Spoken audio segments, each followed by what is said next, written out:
ఏంది ఇప్పుడు మరి కాళేశ్వరం మొత్తం కూలిపోయిందట మరి దాన్ని ఎట్లా కాళేశ్వరము కాంగ్రెస్ ప్రభుత్వం కుట్రల భాగంగానే కాంగ్రెస్ కూలగొట్టలేదు అది కూలగొట్టిరు కాంగ్రెస్ వాళ్ళు పక్కా అది నేను చెప్తున్నా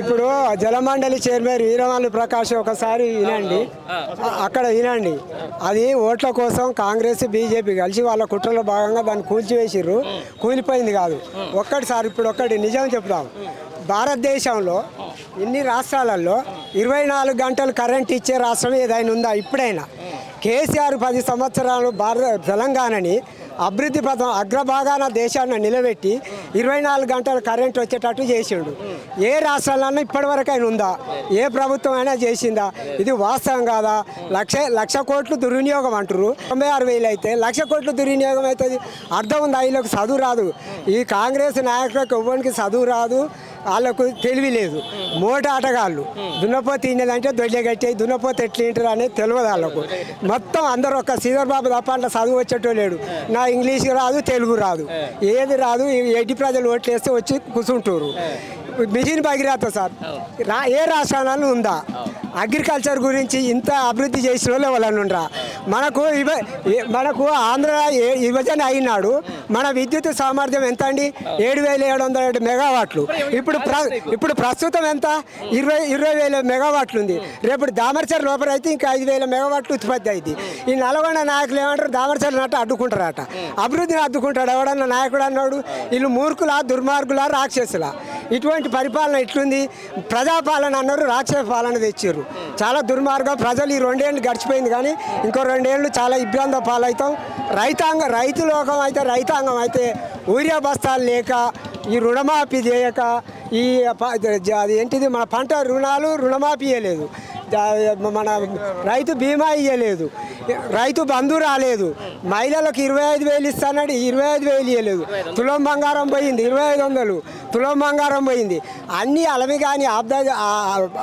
వాగ్దానాలు చేసి ప్రజలని డైవర్ట్ చేసేందుకు ప్రజలను మనసు మళ్లించేటందుకు కేసీఆర్ ఎమ్మడి వాడి కేసులు పెట్టి సిబిఐ ఎంక్వైరీ చేస్తుండు ప్రజలు తెలియకల్లోళ్ళు విజ్ఞులు తెలంగాణ అంటేనే ఉద్యమాలు పోరాటం సాయుధ పోరాటం కానిచ్చి చాలా చైతన్యమైన ప్రాంతం ఇది పెన్నుల మీద మన్ను కప్పితే గన్నులు అయిపోయిన తెలంగాణ ఇది ఒకవేళ ఇదే సిబిఐ రేపొద్దున విచారణ పేరిట కేసీఆర్ని కానీ లేకపోతే హరీష్ రావు గారిని అరెస్ట్ చేస్తే తెలంగాణ సమాజం ఎట్లా అగ్నిగుండం అవుతుంది మొత్తం తెలంగాణ మొత్తం అగ్నిగుండం అయి మండుతుంది అంతే ఊకునే ముచ్చట లేదు అన్యాయం ఇది వాస్తవం లేదు అంత కాలయాపన చేసేందుకు కేసీఆర్ మీద బురద చల్లటానికి చేసేది తప్ప ఇలా యథార్థం లేదు నిజం లేదు ఇప్పటి వరకు 20 నెలలు అయింది ప్రభుత్వం వచ్చేసి ఎట్లా అభివృద్ధి ఎట్లా నడుస్తుంది అభివృద్ధి ఎక్కడ ఇవ్వాలని అడగండి నేను ఎప్పుడు కాదు నేను టీఆర్ఎస్ కార్యకర్తగా చెప్తలేను నేను ఒక రైతుని నాకు ఒక 10 ఎకరాల పొలం ఉంది కరెంటు వస్తలేదు రైతు బంధువు లేదు రుణమాఫీ లేదు ఊరియా బస్తాలు 15 నాటి మేము ఎన్నడం ఇట్లా ఫోన్ చేస్తే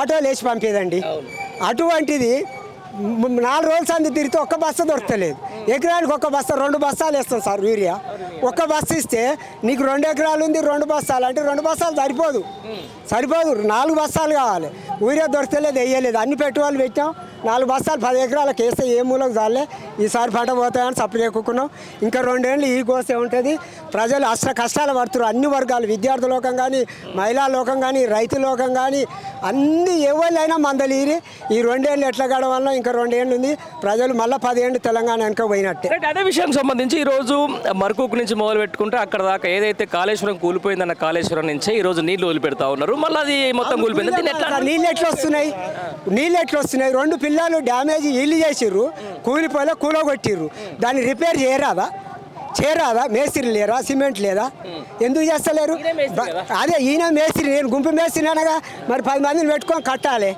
సిమెంట్ దొరకలేదా కేసీఆర్ దగ్గర పోతే సిమెంట్ ఇప్పిస్తాడు లేబర్ ఇప్పిస్తాడు కట్టమానండి కూలగొట్టి నీళ్ళు పోతాం ఏడికైనా పోతాం సార్ ఒక్కటి కూలగొట్టింది ఇళ్ళ కుట్రే జలమండలి చైర్మన్ ఖచ్చితంగా నేను ఇంత చిన్న మామూలు కార్యకర్తని నేను నమ్ముతున్నా కూలిపోలే అది అన్ని నీళ్లు ఫ్లోలో వచ్చినప్పుడు కూలలే నిర్మషంగా ఉన్నప్పుడు 40 రోజులు నోటిఫికేషన్ రాగానే రాత్రి 6 గంటలప్పుడు ఎట్లా శబ్దం వస్తుంది అక్కడ డ్యూటీలో ఏఈ గారు కూడా సమీప పోలీస్ స్టేషన్లో ఫిర్యాదు చేసిండట దాని మీద ఎందుకు దర్యాప్తు చేస్తలేరు ఇలా చేయింది కాబట్టి దర్యాప్తు చేస్తలేరు వీళ్ళ లోపం ఖచ్చితంగా దాని మీద ఎంక్వైరీ చేస్తే కాళేశ్వరం ప్రాజెక్టు కూలగొట్టిరా కూలిందా కూలిందా తేలుతుంది. మరి ఇదే విషయానికి సంబంధించిన దాంట్లో ఒకవైపు సుంకశాల కూలింది, అక్కడ ఎస్ఎల్బీసీ కూలింది, అక్కడ ఏమో సపోర్ట్ చేయదు ఎన్డీఎస్, ఇది బీజేపీ.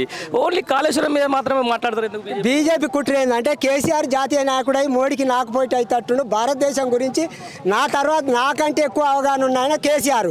కేసీఆర్ని ఇక్కడ కొడితే ఢిల్లీకి రాకుండా అవుతాడు. ఇప్పుడు రేవంత్ రెడ్డిని గెలిపించు కూడా బీజేపీ పాలసీ. బీజేపీ ఆయన కాంగ్రెస్ ఏంటంటే బీజేపీ సర్వే చేయించుకున్న 30 సీట్లు వస్తే మళ్ళీ టీఆర్ఎస్ ప్రభుత్వం ఫామ్ అయింది. బండి సంజయ్ వెనక గుంజి కిషన్ రెడ్డిని పెట్టి టీఆర్ఎస్ కొట్టుడు కష్టం, కాంగ్రెస్ ఎప్పుడైనా కొట్టొచ్చు, గుంజి కాంగ్రెస్ గెలిపించారు అంతే. ఆయన బీజేపీ పని చేస్తుందా, కాంగ్రెస్ పని చేస్తుందా? ఆయన లోపటంగా బీజేపీ, చంద్రబాబు ఆయన గురువు, ఆయన ఇసారతో ఎట్లా చెప్తే అట్లా పరిపాలన. కాంగ్రెస్ పార్టీని ఏం ఉంచాడు తెలంగాణలో, మొత్తం భూస్థాపితం చేస్తాడు, ఆయన ఉండడు అంతే. మళ్ళా రాస్తారు ఏమున్నాయి సార్, ఏమున్నాయి చెప్పాలి, ఏమున్నాయి సార్, ఏమున్నది ఏమి లేదు. ఇందిరమ్మ ఇండ్లకు ఒక్కొక్క దగ్గర 30,000, 40,000, 20,000 తీసుకుంటారు. మరి తీసుకుంటారు సార్, తీసుకుంటారు, మరి తీసుకుంటారు, అందరు తీసుకుంటున్నారు. చిన్న ఏ బాగలేదు సార్, వేస్ట్ బాగా సీరియస్గా సార్. లేదు సార్, నేను సమాజ ప్రజల లెక్క చెప్తున్నా కానీ అందరూ కష్టాలు పడుతారు. ఏ ఊరియా దొరకక రైతు బంధు కాక రుణమాఫీ కాక ఏమున్నాయి సార్. సార్ అది మొత్తం కుట్ర, అది కుట్ర సార్, కుట్ర 100% కుట్ర. అది ఎట్లా అంటే ఎందుకు ఇప్పుడు రోడ్డు కేసుల రేవంత్ రెడ్డి జైలుకు పోయాడు, ఎట్టు వాడి వీళ్ళని బదనం చేయాలి, వీళ్ళని కలవకుండా కొంత పని అడిగిన తొక్కాలనే వాళ్ళకి పడ్డది. సాధ్యమవుతుందా అంటే కాదు సార్, అది కాదు. ఇప్పుడు వచ్చిన కాడికెళ్ళి ఏదో ఒకటి పడుతారు. మీ పనులు మీరు చేసుకోకపోతే ప్రజలు కూడా వాడు తప్పు చేసిండనే తీర్మానం ఇచ్చారు, పక్క పెట్టారు, మీరు మంచిగా చేయరు.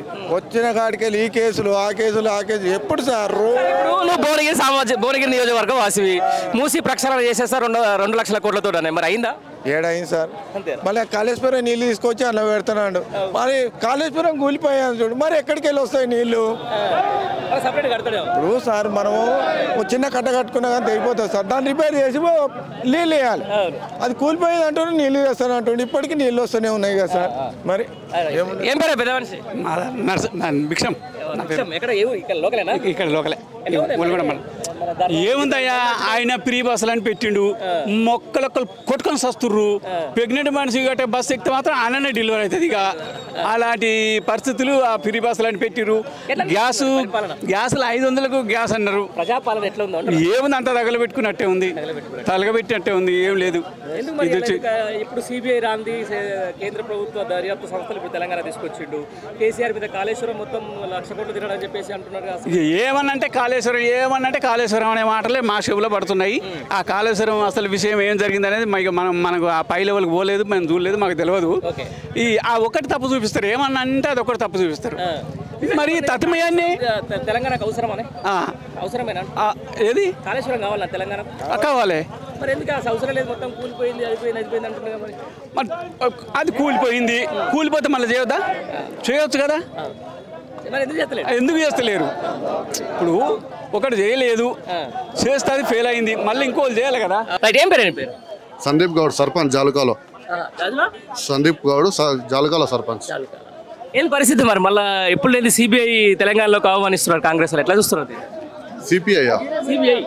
సిబిఐనా? ఇప్పుడు రేవంత్ రెడ్డి మోడీ ఇద్దరు కలిసిపోయారు కదా, వాళ్ళ టార్గెట్ ఏంటంటే కేసీఆర్ని పక్కకు తప్పించాలి. కేసీఆర్ని పక్కకు తప్పించాలంటే వాళ్ళిద్దరు ఒకటైతేనే ఇక్కడ కేసీఆర్ని తట్టుకునే శక్తి ఉంది వాళ్ళకి. కాబట్టి ఈరోజు రేవంత్ రెడ్డి ప్లాన్ ఏంటంటే ముఖ్యంగా అతనితోనే అయితలేదు. ఇక్కడ కేసీఆర్ని ఏం చేయాలనుకున్నా రేవంత్ రెడ్డి వల్ల కాక ఈరోజు ఏం చేస్తున్నాడు అంటే మోడీ కన్నా అప్పచెప్తే మోడీ అన్న ఏమన్నా చేస్తాడేమన్న ఆలోచనతోనే మోడీకి అప్పచెప్పి టీఆర్ఎస్ ను పక్కన పెట్టించాలన్న ఆలోచనతోనే రేవంత్ రెడ్డి ముందుకు వెళ్తున్నాడు. ఇప్పుడు 1,00,000 కోట్ల రూపాయల సంబంధించిన కాళేశ్వరం కూలిపోయిందని చెప్పి పదే చెప్తున్నారు. నిజంగా కూలిందా? కాళేశ్వరము ఒక చాలా పెద్ద ప్రాజెక్ట్ అది. సరే చిన్న చిన్నది ఏమన్నా అయితే అవుతుండొచ్చు. మన ఇల్లు కడితేనే ఏదో ఒక చిన్న పిల్లర్ ఏదో వంగుతుంది. దానికి రేవంత్ రెడ్డి గారు ఏదో భూతద్దంలో పెట్టి చూసి రైతులని పొట్టగొడుతున్నాడు తప్ప ఇంత ముందుకు ఎన్ని ప్రాజెక్టులు లేవండి మన దగ్గర. చాలా ప్రాజెక్టులు కట్టిరు. వాళ్ళు కూడా ఏ గవర్నమెంట్ వచ్చినా దాన్ని ఎట్లా రైతులకు ఉపయోగించాలన్న ఆలోచనతో ముందుకు పోతున్నారు తప్ప ఇట్లా ఈ రేవంత్ రెడ్డి లాగా ఒక 2 ఏళ్ళు పక్కకు తప్పించి 2 ఏళ్ళు పక్కన పెట్టి ప్రాజెక్ట్ ని ఎక్కడ కూడా ఇలాంటి చరిత్రలో కూడా లేదు ఇలాంటి సిచ్యువేషన్. రేవంత్ రెడ్డి గారు మరి రైతుల పొట్ట కొడుతున్నాడు. ఆ కాళేశ్వరం పేరుతోని కాలయాపన చేయడం తప్ప వేరే ఆలోచన లేదు రేవంత్ రెడ్డికి. అంతేనా? ఎట్లా అనిపిస్తుంది 20 నెలల పరిపాలన? నాకంటే ఎక్కువ ప్రజలను అడుగుతూనే బాగా తెలుస్తుంది. ప్రజలందరికీ అర్థమైంది అసలు ఎలా ఉండే తెలంగాణ ఇప్పుడు ఎక్కడికి వచ్చింది అనేది ప్రజలు అడిగితే చెప్తారు దాని గురించి. మీరు కూడా ప్రజలు గారా? మేము కూడా ప్రజలమే, కానీ మేము అంటే కొద్దిగా పొలిటికల్ ఇష్యూ అవుతుంది. ఎందుకంటే మేము సర్పంచ్ కాబట్టి ప్రజలు సామాన్య ప్రజలను అడిగితే ఇంకా చాలా బాగా చెప్తారు. ఇంకొకటి ఏంటంటే సెంట్రల్ ఏమో రాహుల్ గాంధీ సిబిఐ వద్దు, సిబిఐ చేయబట్టి మొత్తం దేశం అంతా ఆగమవుతుందని చెప్పేసి ఏమో రాహుల్ గాంధీ అంటాడు. ఇక్కడ అసలు ఒక 10 ఏళ్ల పాటు సిబిఐ కానీ ఏది కేంద్ర దర్యాప్తు సంస్థలు ఒక్కటి కూడా ఇక్కడ రాలేదు. మరి రాహుల్ గాంధీని కాదని చెప్పేసి రేవంత్ రెడ్డి సిబిఐని ఇక్కడ తీసుకొస్తుంది. దీన్ని ఎట్లా చూస్తారు మీరు? ఇప్పుడు మనకు క్లియర్ గా అర్థమవుతున్నది కదా, రేవంత్ రెడ్డి మోడీ ఇద్దరు కలిసి ఇక్కడ కేసీఆర్ ని టార్గెట్ పెట్టుకున్నారు. రాహుల్ గాంధీ ఏమైపోవాలి? రాహుల్ గాంధీ ఏమైపోవాలంటే కాంగ్రెస్ వాళ్ళు ఆలోచించుకోవాలి. రేవంత్ రెడ్డి ఎక్కడికి వెళ్ళి వచ్చిండు, ఏం చేస్తున్నాడు అనేది కాంగ్రెస్ వాళ్ళు ఆలోచన చేసి నిర్ణయం తీసుకోవాల్సిన అవసరం ఉంది అక్కడ.